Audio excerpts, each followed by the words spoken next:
Oh, welcome to another day where if you happen to be an NFL fan, particularly a Buccaneers fan, nice if you know what I'm saying. What's up? My name is Schiller. This is XFeed. Every Monday through Friday we go live bringing you the best of my XFeed. And today the big news drop that Dooky Dash is coming back. So let's take a little bit of a gander into all the goodies that is happening with that. Now, just as a reminder for Yugi here, we have Apes vs. Mutants, Dooky Dash, Heavy Metal Forge, 10K Battle Town, which I think this was like another kind of like passive thing that didn't really have a whole lot to it, or maybe that's coming, not really sure. And then Legends of Mara. So within the Yuga Labs gaming handle, looks like Curtis needs to get the plunger out. There's something in the toilet. Dooky Dash Unclogged coming Q1 2024. This time anyone can play. So if you haven't been around, basically Dooky Dash was a game that you were able to play that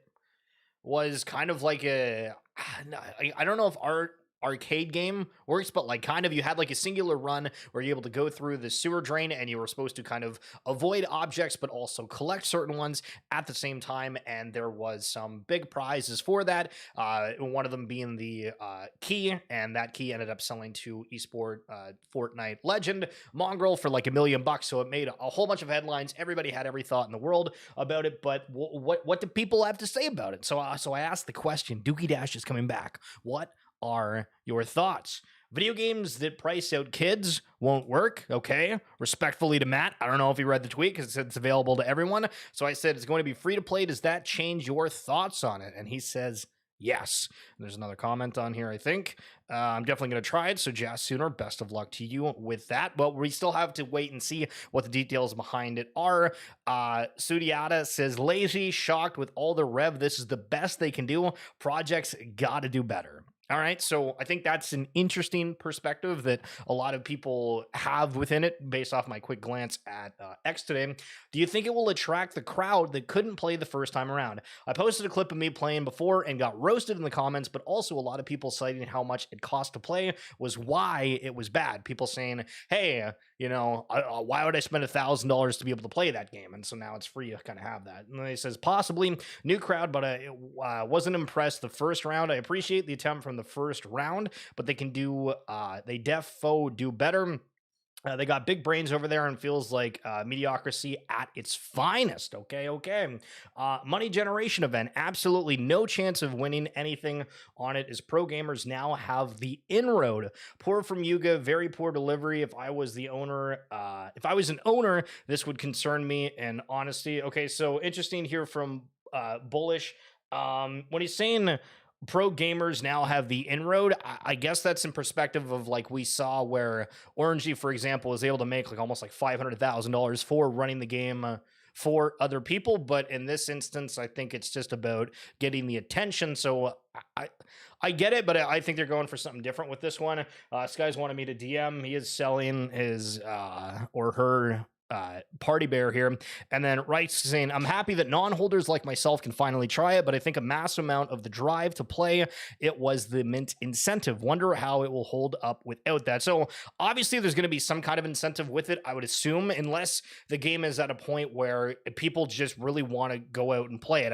I feel there was a massive lackluster kind of damn for heavy metal when people were grinding that out, and then they didn't have the incentive, or the prize at the end wasn't as much as they thought would be worth in the end. So this grind back and forth, I think that it's very, very interesting. Now with that said, one of the partnerships with this is with Faraway, and they are highlighting that it's desktop and mobile. You betcha, massive prizes. Oh yeah. So to the point a minute ago about, hey, where's the incentive? Okay, we have massive prizes. If they have $50,000, $100,000, it depends, how much they're putting behind it. But I mean, hell, even if it's $10,000, would you be out there trying to play it was free. And I feel like a lot of people would do that. And it goes into the conversation about some Web3 games where they're literally operating because of the minimum wage at certain places. So this could cause a lot of stir and a lot of people trying to get better at what Dooky Dash is. Garga making a point here saying the goal of Dooky Dash Unclog is to put BAYC and Yuga into 1 million people's pockets. Again, that's where they have the mobile aspect, because I think that's going to play a huge role. Adam saying, I wasn't allowed to share this until now, but I was honored to recently be invited onto the Yuga Gaming Council and given early access to test and provide feedback on the new release of Dooky Dash. Yuga has a lot into this one. They took what was already fun, addicting game and have expanded it significantly to include ongoing tournaments and prizes, a marketplace for 3D models, true multi-platform support, and more. It's also open for everyone, not just Yuga holders, though NFT holders do, of course, receive some benefits, which, again, we'll see what those benefits are and if the community is super excited about that or not. Should be a lot of fun. I've been impressed with Yuga's genuine desire for feedback and improvement. See you in the sewers. Another opinion here from Dylan. Dooky Dash, I also want to be the first to say I fully expect the knee-jerk reaction of outsiders and disgruntled apes to be, wow, they're just releasing an old game. This is a low-effort attempt to ship something, because Web3 degens tend to give opinions before digesting anything. True. We do like throwing out opinions. And that couldn't be more off. The implications behind the UGC features allowing any user to create skins and content sellable in the market, introducing a game-changing element to both mobile gaming and the Web3 games that puts power into players' hands and monetizes creativity. Social networks brand power. I plan to get more in-depth with this soon, but I wanted to make sure preemptively acknowledge the FUD I expect to see on the timeline soon. So we saw in my post there was a fair amount of this. Okay, so you've probably seen a ton of people on the timeline that are talking about, oh, I'm a part of the Yuga Council, this, that, and the other thing. I'm making these big grand announcements. Spoiler alert, I'm on that too. I was invited for it, and it's like, okay, this is cool. However, on kind of the first session, I guess, that they kind of like told us the info, they highlighted this, and so I was kind of like shocked in a way of how many people were out saying, oh my God, I'm a part of this. I'm a part of this. Excited. When they say the Gaming Council will be a rotating group of members depending on what games we are testing or looking for input on. Tons of stuff will come. So, I mean, okay. So you're a part of this for a second, and then you could be not a part of it, rotating in and out. Is this kind of a thing where you're always going to be in rotation of this? Is it? Yeah, so I don't know. That's why I'm not really making an announcement out of this. If you watch these X-Feed series, that's super cool. But again, everybody is saying that, so I just kind of keep that in mind. I also saw a couple people being like, yo, do the people that were a part of it have like any kind of like gaming tenure? It's like, okay, does it matter? Do you play casual games? Do you everything? Like, everyone's going to have a different audience, from the competitive people to the casual gamers. And for the creative mode here that was highlighted, you can create and sell 3D models of new skins, vehicle stickers, and more using the Faraway Creator Suite. Your 3D models can be purchased by anyone via the Faraway shop and then used in the DDU and thousands of other digital experiences. So the only thing that I would FUD with this, in my point of view, is the fact that for Dooky Dash, apart from being on the leaderboard and like having your avatar shown, which I think will, have people have a desire to have like a cool looking avatar or these other aspects, is that like Dooky Dash is a single player experience. And I think that when people are going for skins within games, right, for Overwatch, League of Legends, whatever, it's a multiplayer game where you and your friends all get to see it. They get to compliment you on it. You're like, damn, I look cool in this game. For this, it's just kind of like, it's nice looking at for yourself. So that's the only thing that I'd be like, okay, like something to kind of keep in mind for that. And then at the same time, I don't know if this was exactly when the Dooky Dash announcement was, but for some reason, heavy metal absolutely rocketed from 0.175 all the way up to 0.25. So things are getting a little bit spicy on there. And speaking of spicy, ENS names still apparently highly desired. 23,000 American dollars for Sky.ETH. The NHL champion Golden Knights are launching a free NFT collection that fans can claim by watching games. One of my localish hockey teams announced earlier in the season that they were doing NFTs through Polygon. Now we're seeing the Golden Knights, and we are going to see the slow trickle effect. A little bit of real world news here. Spirit Airlines crashes just like the crypto market, fell by 46%. Judges blocked the JetBlue Spirit deal on antitrust grounds. It is Jover. The Blast testnet is officially live. Listen to the verbiage on this and think about it for a sec. With it, the Blast Big Bang competition officially begins. dApps can compete to get in front of 100,000 users and 1.3 billion in total value locked. Connect with top investors and earn the Blast airdrop. And my reaction to reading this was, damn, if you are trying to onboard developers, people that are really building something that they think is magical, and you get to say we have 100,000 users and 1.3 billion total value locked, sheesh, that's kind of crazy. 2024 barely hit yet, and Pixel Vault Battle Plan has over 20,000 plays in a week, and Bored Ape Yacht Club is dropping the Dookey on everyone. This is the year of products finally delivering bullish. I've been yapping about this shit for like the past several XFeed episodes. Everyone's launching stuff this year. Like this, you might have said, oh, these old collections are dead. This is that. Like, I mean, no, like this is the year that everybody's delivering stuff. I guess it's about like a 2-ish year cycle from getting funding to be able to launch these things, whether it be, the full variant, a component of it, et cetera, et cetera. But I'm not shocked by this. So, I mean, let's just kind of see how the markets react to it. Nakamigos, maybe on your timeline, Hash Bastards kind of making a funny post here about the recent Twitter space. 250 got to hear the bull case for Nakamigos yesterday. In conclusion, we have a community, a speculative tie to Larva Labs, and a video game. Maybe. We also have a terrible holder distribution, nothing delivered yet, 3 months without tweets, no named artists. I feel a lot of the stuff when we're in the space is all about just convincing, hey, these storylines sound good, these things are interesting, yada, yada, yada. And one of the things that kind of caught on with the narrative was Jenkins of LA and the writer's room, where I guess if you have one of the writer room books for it, Bored and Dangerous, you are able to claim a hoodie for it. I haven't seen a whole lot coming from Jenkins recently. They were super hyped up, and this was, it's interesting because their whole thing, like the reason that they got the attention was because that they were building everything for apes, and there was a market around that and people that were paying attention to it, and then they tried to create their own IP, and I feel that really weaned people away from it because their initial launch wasn't as successful as they intended, and obviously they redid the art, et cetera, et cetera.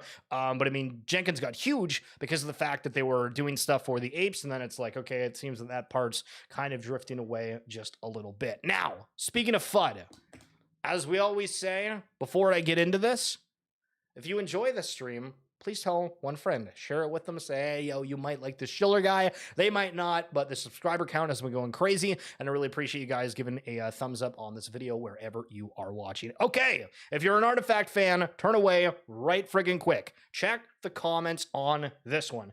So we have a back and forth between the founder and this guy going yada, yada, yada, and they say, respectfully, we have delivered more than any other project out there. Now, this is the same type of breath where people say, we were the first mint on this, we were the first generative of this, we were the first storytelling of this. Like, it's all about, like, building this narrative, and there's a chance that could be true, but I also feel like people are just saying shit for the sake of saying stuff. Clones are still the key pillar of the brand, and we have lots coming for that ecosystem. As usual, we are still building, and we will be releasing more soon. So you scroll down the comments a little bit here, and respectfully, I can't think of a single piece of your ecosystem, physical or digital, that's traded higher than what you sold it for. Probably not a good idea to throw stones while this is true. These comments, Keck W. Actions speak louder than words, and floor price is reflective of those actions. There's an obvious disconnect between what the team deems worthy actions and what the entire NFT ecosystem does, and once again, that's reflective of the floor price. You said that many times. Respectfully, Artifact would be better without you. Holy shit, these people shilling Schillerverse. Futureverse. Sheesh. Zapito, with all due respect, everything you guys have created, all the airdrops were designed to only extract more liquidity from holders. This alone is why the project is 99% down. I don't know if it's that drastic. I bought in right before the monolith fiasco, and I've been patiently holding for more than building doesn't mean selling physical sneakers all the year. Web3 is different than fancy CGI videos and selling physicals. I got a 10% coupon discount for $1,000 shoes that were only available in the US after paying an astronomical amount for metal boxes. Does that count? Sheesh. So talking about a little FUD, crazy people out here. And then we have kind of a reflection here. It's that time of year again. Bring on the FUD. It won't distract us from cooking respectfully. I don't know. I feel like those comments are like somewhat justified. So having another co-founder that was like, I mean, I guess it's like you got your team and you know you're huddling. You're playing football and you're like, listen, I'm not going to let my dog down. But this kind of comes across relatively weird. It's that time of year again where you tease an update and then nothing happens. Kind of funny. And then just more stuff about here. The more you post, the worse it gets for the clones. A non-scientific correlation, but instead of blaming the FUD, think about your own actions and words and how the value of the clones has gotten destroyed and the community turned on you as they continue to act this way. Painful to see artifact holders' response in this thread, and even more painful to see tone-deaf replies from the co-founder. Take it for what it's worth. So again, ton of FUD out there, and very interesting as we are seeing these different ecosystems really kind of delivering, and this year is supposed to be the big dog, so I expect massive liquidity flushes as everything gets incredibly emotional. Yuga has a yacht club, and other side Izuki has the garden and Zagabon hype. Artifact has, in the next month, the story of Artifact will either develop, and there is great upside, or they will continue to be piecemeal with no clarity, and it will be the best failure of Web 3. Again, fuddy. Funny. And so we talked about the Shadows drop with Forgotten Runes and how they drop these. And apparently the price has already been cut in half from the mint. And this is kind of the first time we've seen in a while, I think, anything that was like a higher price mint that didn't immediately trade on secondary for higher than what it is. We've had a crazy run of mints that have launched and then they've immediately been higher than floor price because of the hype, because of whatever. But this is kind of the first one where we've seen, hey, like, did you actually want to own it? As the floor prices have gone down a little bit. So just again, food for thought as you're getting into these new mints. Okay. Listen, ladies and gentlemen, not bad, not bad. Baker's comeback has been wild. He is headed to the divisional round in his first year with the Bucks. July 22, traded to the Panthers after 4 seasons with the Browns. December 22, released from Panthers and claimed off waivers by Rams. March 2023, signed a 1-year deal with the Buccaneers because they're like, I don't know if you're going to be that good, but let's test it out. In January 2024, it leads Buccaneers to first playoff win since 2021. And you know what the game started out with? It started with Ric Flair going, woo! And the other day we talked about his Flair coin, and I mean, or the Woo coin. It's crazy out here. Okay, big announcement from Pudgy Penguin. We're partnering with the Old Master Q, one of the biggest IPs in Asia, for their 60th anniversary celebration.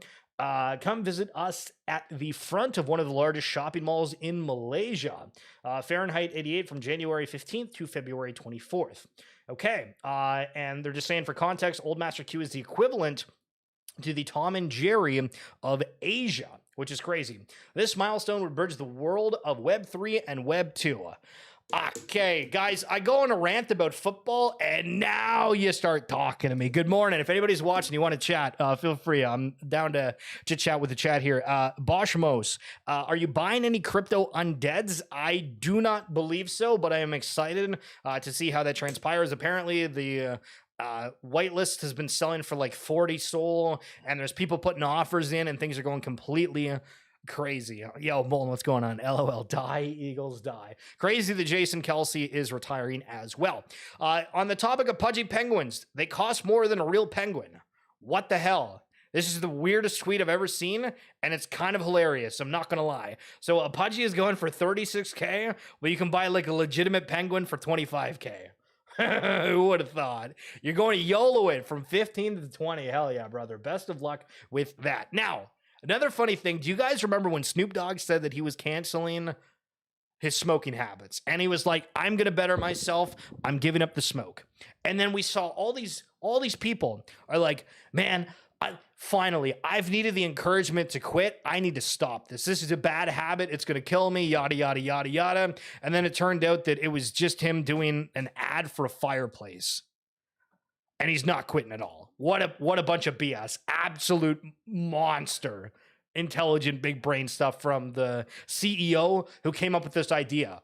Right? The viral marketing stunt where Snoop Dogg pretended to quit smoking was a flop. It did not lead to sales for the smokeless fireplaces, and the CEO has since been replaced. Now, I'm not going to go doing my due diligence here because this could be a completely fabricated story, right? But I remember the reaction when he said it was an ad, and I was like, bruh, like, come on, dude. I mean, it's kind of clever, but there ain't no way you're telling me that Snoop's quitting and then I'm going to go buy a fireplace. So wouldn't be surprised if this is actually the truth. Makes me want a penguin. Truly. Okay. Have you ever thought about spending $10,000 for an NBA private booth? Here's what it looks like. I'm shocked. I thought there would be a lot more to it. Yo, Mikey, what's going on? Listen, you're going to be dropping 10K on this American. Okay, so we got some ice. We have, I think that's beer, a wine case. Okay, more beer and a Diet Coke. Hors d'oeuvres of some sort with ketchup. Okay, a little bit of hot dogs. Spring roll. Chicken fingers. Looks better than KFC, to be honest. Oh, and even got some little chicken sauce there. Maybe enough for like 3 pieces. Some chicken wings, little veggie tray. Some popcorn. Ooh, okay, a cookie jar. And that's the game. Would you spend $10,000 to get that kind of seating? That's crazy, bro. But people do it. Metalcore, on the battlefield, if you feel the earth tremble, stay vigilant. You might be near some massive mechs. It's like Titanfall 2.0 kind of vibes. I'm curious. I feel like Metalcore has been working for a while. They have a huge team.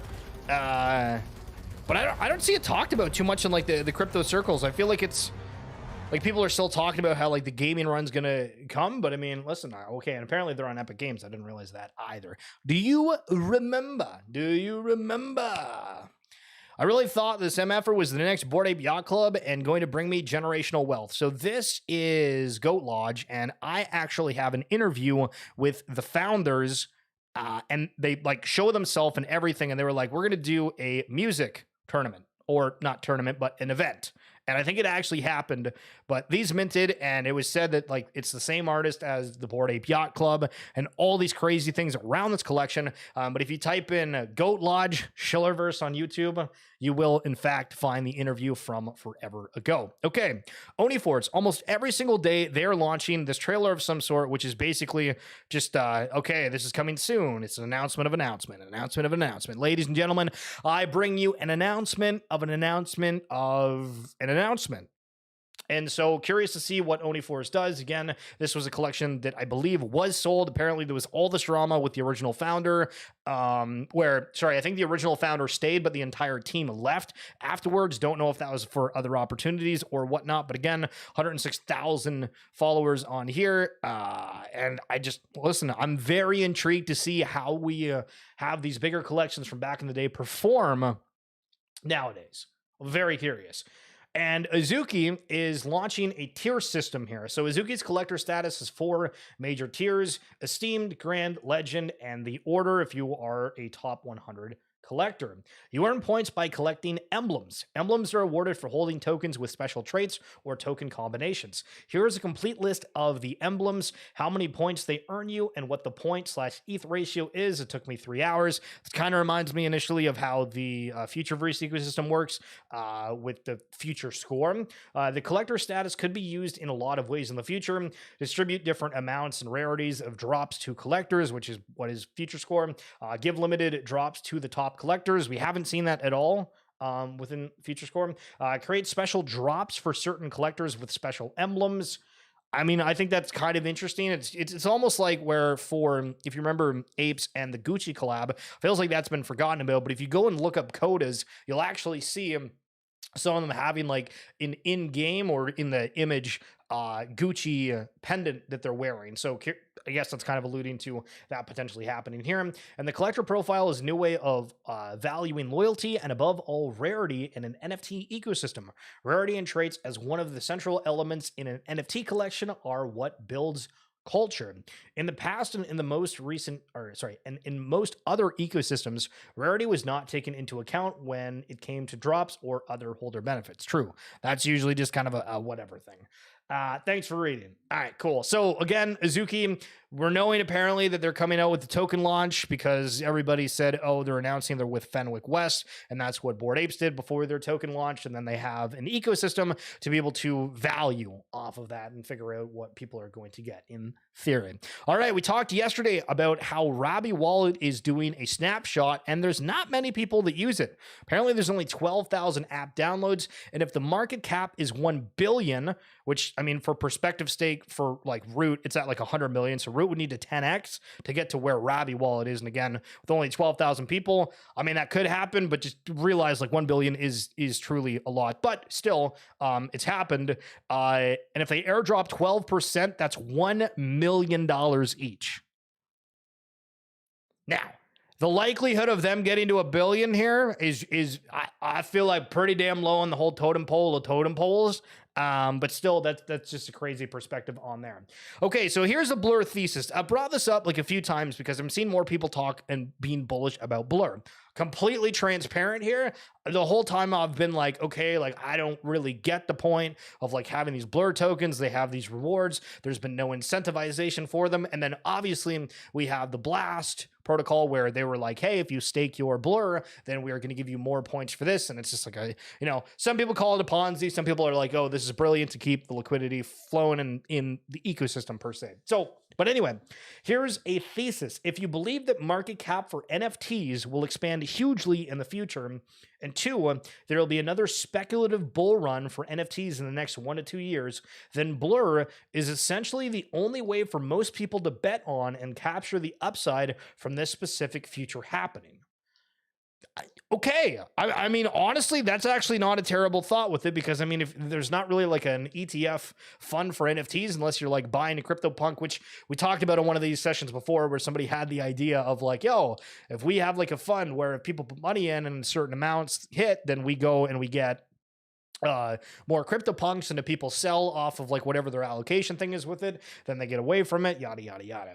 Buying individual NFTs requires picking winners and avoiding losers, unless your winners are way bigger than your losers. There are very few other fungible tokens that capture the broader NFT market. I've written extensively about Blur since its launch. At the end of the day, the math doesn't matter so much. It boils down to the two beliefs above. Because our industry is so nascent, tokens function as tradable call options for the future growth of a protocol.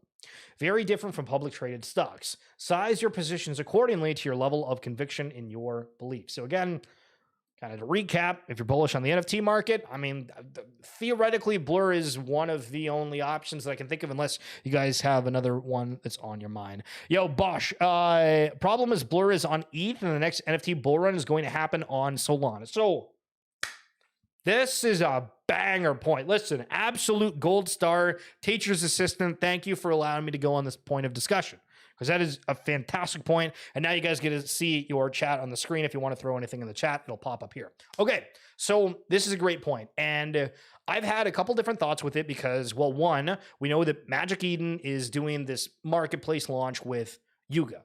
Does that end up getting more people to use Magic Eden? Potentially. Does that take away from Blur a little bit? Maybe, but we could argue that it would harm OpenSea more so. However, we also do know that OpenSea, I believe, has integrated Solana as a token that you can use on OpenSea. And I know for the Futureverse ecosystem, on one of their recent like team, they call it 30 minutes max, and they explain stuff. Somebody asked like, what's going on with the marketplace? Because they had like a home built marketplace that was en route. It's not very good. And apparently they're in like regular talks with OpenSea. So I'm like, okay, so if OpenSea has the ability to use ETH, if they have Solana, I mean, hell, if they get Root, I mean, we're gonna keep going down here, and this marketplace wars is going to heat up. But I also think that it doesn't necessarily matter what chain it's on, as long as the marketplaces can work within that, if that makes sense. So I agree with your point, but I think actually you are able to trade stuff that is on OpenSea in Solana. Well, at least some collections are. A single wallet bought 27 pudgies, 83 lil pudgies, and 30 rods today. Over $1 million on the pudgy ecosystem.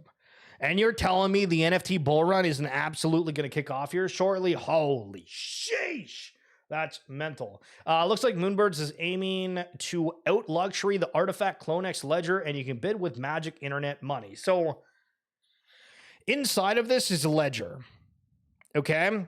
I don't really get it. One ad is worth spending $5.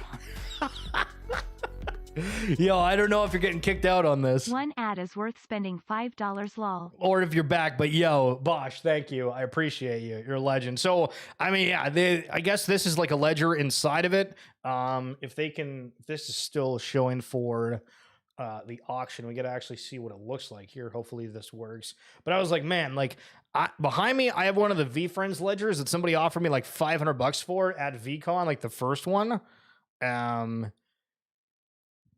In Minnesota, but like, I mean, what, like a fancy ledger, is this like just an attempt at like trying to appease for the Web3 community? Why is this not working? Okay, dude. We'll try to change the website and see if that works. There we go. I won't spend a whole lot of time here, but there's some other pieces. The auction must have just finished, but yeah, so there's a ledger in there. Past auctions, no one's current items, upcoming auctions. Black dot behind this, and they're giving out free tattoos. Active auctions, maybe it's in here. Ah, there we go. So, again, you open this, and it is a ledger. These are all the different things. Yes, they're showing how it's made. I just don't get what the hype is like regarding these. Like, I guess it's kind of like a cool collector's edition, but I mean, I got like old CyberKong hoodies in my closet as well. And I mean, nobody's hitting me up being like, yo, you had that uniquely auction back in like 21 that cost like X amount of banana when banana was crazy. And instead of cashing out the banana for hundreds of dollars, you got 2 hoodies. Truey. So, I mean, I don't know, but I guess you can bid on those if you are interested. Now, more Futureverse news here. They are launching Gen, which is this AI text-to-music generator. They've partnered with Alibaba, and a lot of the community, we've been like, okay, like, what the hell does this mean for the AI integration, and how big is the Alibaba partnership? And here's what we've learned. My name's Aaron McDonald, and I'm the founder and CEO of Futureverse. Futureverse is a media tech company, and we specialize in developing software at the intersection of the metaverse, gaming, AI, and Web3. One of the really exciting things that we've just launched at Futureverse is Gen.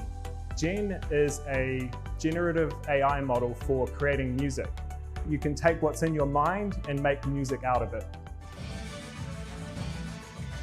We worked with the music industry to help us understand how to build a product that respects creators and their creativity and helps enable them to become better creators. A real challenge is getting access to high quality infrastructure to train these big models on. One of the things we needed was access to a lot of training infrastructure, but not all the time. So being able to access lots of training capability in the cloud and have that on a flexible on-demand basis was really helpful for developing Gen. Helping us address some of the challenges when developing Gen, we partnered with Alibaba Cloud, in particular their PAI platform, to enable us to take the software that we built around it and teach it how to make really high quality music and to build products that could work alongside creators. But when we're looking at potential partners for building Gen, we actually tested a lot of cloud infrastructure around the world and benchmarked them to see which ones would meet our expectations for performance. And across those benchmarks, the Ali Cloud solution came out on top. And in addition to the purely technical stuff, what we've developed is a really strong relationship with our partner managers, with the technical teams, with the executive teams inside of Alibaba and Ali Cloud to help us not only develop these models technically, but also extend them into communities, help onboard new users, help enter new markets, help find new use cases. So Alibaba is not just somewhere that we go to for product, but they're a partner in this journey with us from a business side too. Not bad, not bad. Hey, not bad, not bad. Well, that's going to wrap it for this episode of XFeed. I want to remind you that we've been doing these since the start. So this is going to be like, I think like episode 13 or something. This sounds more like an Alibaba commercial than explaining Gen. So sorry, I might have sold it differently when we got into that. But my big thing was like, I don't get what Alibaba Cloud was supposed to do with it. But him highlighting about the benchmarking of like how many potential users they are going to have with this and what they need from that cloud is kind of what was like, oh, okay, so these guys are really expecting this to be something that's big and grand. And at the same time, we've recently had a fair amount of FUD regarding music NFTs. I don't know if you guys have seen, but it feels like there's a topic that happens like relatively every morning, right? And every single day you'll log onto your X feed and be like, okay, wow, today's a topic about X. And I feel like 2 days ago it was about music NFTs and the value prop of them, and are they going to do anything, and like, is there a point of just buying a song and then there's nothing? And then we have Gala Games doing their music nodes. They've apparently had like 300,000 plus playthroughs of it. We have this Gen aspect. Apparently Spotify's involved with a couple of different collections that we saw before where there was like specific NFTs that would unlock you a specific playlist that was like, okay, that is kind of interesting. So I guess if we'll go for like a prediction here, I'm curious, do we see more of the AI integrated NFTs launch first, right? Or is it something where we see the music NFT world kind of take off a little bit more? And I'd be curious to see between the two which it is, because both are kind of hot topics right now. But Bolton, I appreciate you coming by, and Bosch, you as well. It's cool having you guys live, even though I know it's like in the middle of the day, so it's a little bit awkward for you guys. But we have been doing these for since basically January 1st. If you are on YouTube, you'll need to go to my profile and slide over to the live tab, and you'll be able to see all the different ones. So if you thought today was insightful, we try to go and find interesting clips, give quick little perspectives on things, and share what the notion is about things, whether it's good, funny, everything in between. But it's a blast, obviously. Go Buccaneers. Hell yeah, what an absolutely crazy weekend. But I appreciate you guys, and of course, if you do enjoy this, please share it with one friend, and we're gonna continue kicking things off for this exciting beginning of 2024 as we see every collection finally launch here. Nice to see you too. Crypto Undeads to 50.75 soul floor, calling it. All right, we'll check and double check again tomorrow, and hopefully you are right. That's going to be it for me. I appreciate you guys tuning in. We'll talk soon. Peace.